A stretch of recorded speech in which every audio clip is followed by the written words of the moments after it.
The King and Queen of the Ring tournaments have begun, so who's winning those crowns? I pick every winner of every match. Next. We've got two 16 wrestler brackets, but only 14 total matches, so I think we can pick the remaining 12 winners to see who takes home those crowns. And I guess let's just get started with the women first this time. And we already saw Roxanne Perez beat Rhea Ripley, Kairi Sane, and Liv Morgan in a fatal four-way. And I guess that's how every match is going to go in the first round. But if I were picking that match, I would have been wrong because the champion at the end gets a title match at SummerSlam. So, I thought we were going to get Rhea Ripley versus Io Sky, but that is not meant to be. And I guess I liked our Liv Morgan and Roxanne Perez drama, but they ended up working well together. All told, it was better for Liv to get mad at the end, so good choice with Roxanne. So let's start picking them, and our other Raw match in the lower right-hand corner of the bracket is Asuka returning Stephanie Vaquer, Raquel Rodriguez, and Ivy Nile. There's simply no reason to expect either Raquel or Ivy to win this one. They're pretty much just there to take the pin. So we only have to think about two wrestlers here, and we have one rookie that is on fire against a returning living legend. So of course we have to tie this into the Judgment Day storyline, so Roxanne will try to help Raquel, but she is going to mess it up for her. And we've seen the damage control remnants with the Judgment Day recently, so Asuka is going to pin Raquel to move on in this one. And even though Stephanie's not going to win this one, I'm sure that she'll be fine. Next, who will face her in the SmackDown upper right-hand corner bracket? We've got Charlotte Flair, Alexa Bliss, Chelsea Green, and Candice LeRae. Well, Candice is the only one here that we simply can rule out. I am worried about Nikki Cross showing up, but I don't want this to include the Wyatt Six here, because I have a fear that that would loop in Alexa already, where I think we actually need Alexa and Charlotte to interact just a bit more first. And if this does lead to an Alexa and Charlotte feud, this will simply have those two cancel out.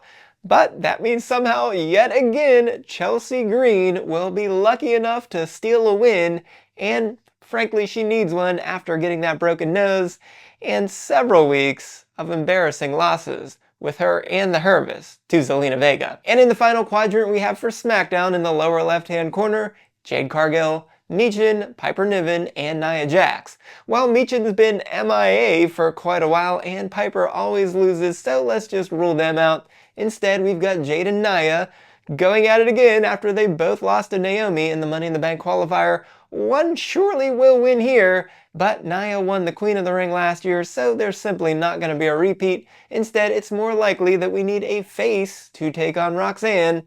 So I think Naomi's actually going to eye Tiffy up a little bit more with that briefcase, and also she has some more business with Bianca. That will hold her off just long enough so Jade can get a clean win here, so Jade will pin Piper. So that takes us to a semifinals match on the left-hand side of the bracket between Roxanne and Jade, and I do think we'll get some more Judgment Day hijinks here.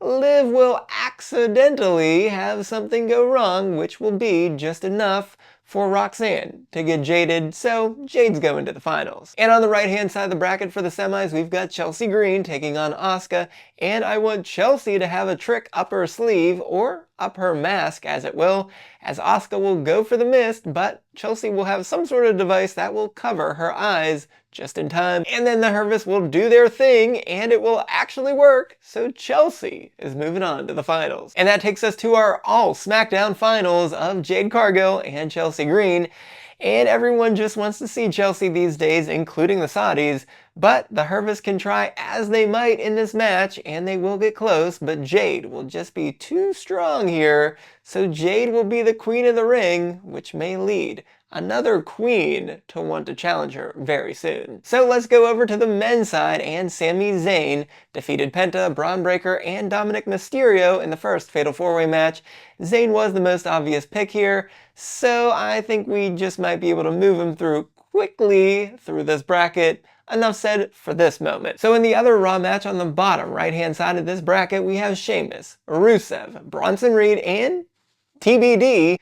So I think TBD is just there so that we can get Jey Uso into this bracket which we didn't know he was going to lose the World Heavyweight Championship at the time, so now it makes more sense. No, I don't think anyone is coming back from an injury or just a prolonged absence like Roman Reigns would. So instead, we already have Sheamus and Rusev in a feud loading, so this is their opportunity to take each other out, and so neither of them will factor into this decision. So with Braun Breaker already losing, Bronson Reed is the only chance for Rollins' new group, so Breaker will make sure that Reed doesn't lose here, so Reed, Tsunamis, Jey Uso, and those already very hurt ribs, so Reed advances. Second in the top right-hand corner for SmackDown, we have Cody Rhodes, Damian Priest, Andrade, and Shinsuke Nakamura.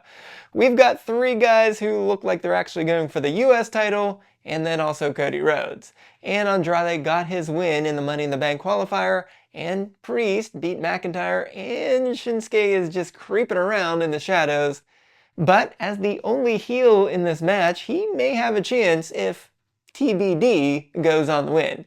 But come on here, this is Cody Rhodes. He is simply not losing in the first round. He is our obvious pick here. So in the bottom left-hand side of the bracket is our other SmackDown match, and that is Randy Orton, LA Knight, Aleister Black, and Carmelo Hayes, which is another 3-to-1 face-to-heel ratio.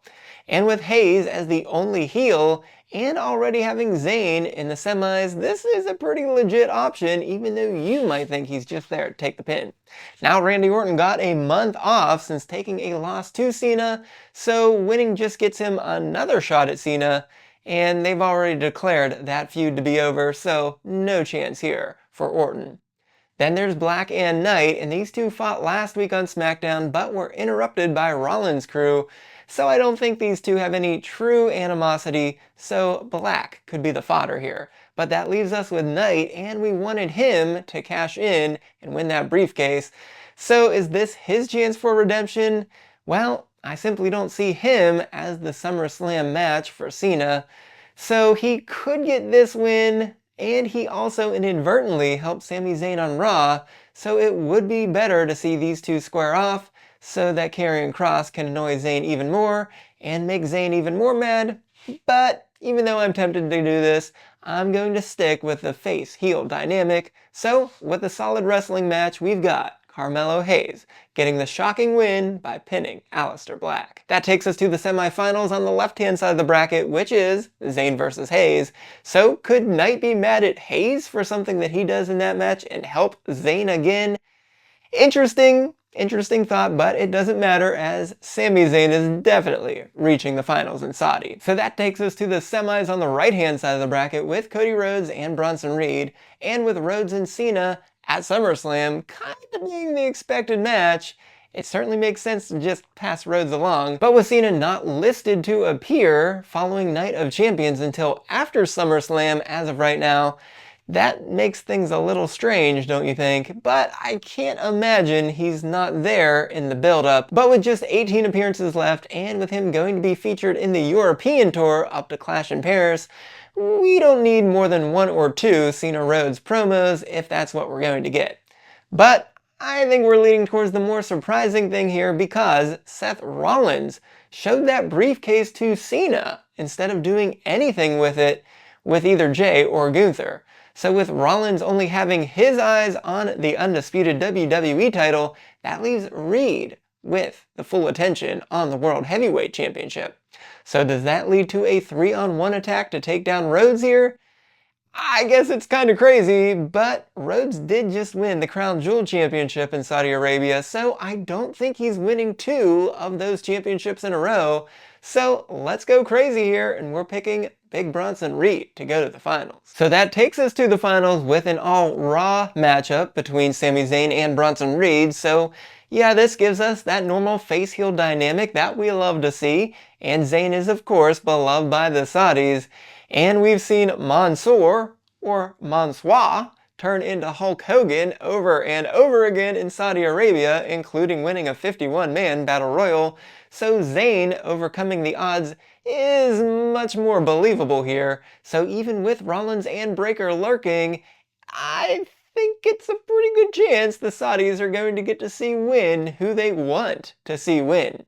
And no, Gunther and Zayn may not be high on anyone's list anymore, but we do know it will produce a great match. Or if Rollins gets mad and cashes in on the World Heavyweight Champion Gunther, we know we do want to see Rollins versus Zayn at SummerSlam. So either way, it is a win-win, so Sami Zayn is your king of the ring. So after two bad guys won last year, we flipped the script and gone with two good guys to win this year, including Saudi's favorite in Sami Zayn. But if you missed my recap talking about his and Roxanne's wins in this week's Stop the 10 Count, be sure to go right on over here and check that out, because until next time, I am the SportsZu, and this has been a podcast that still needs a new name.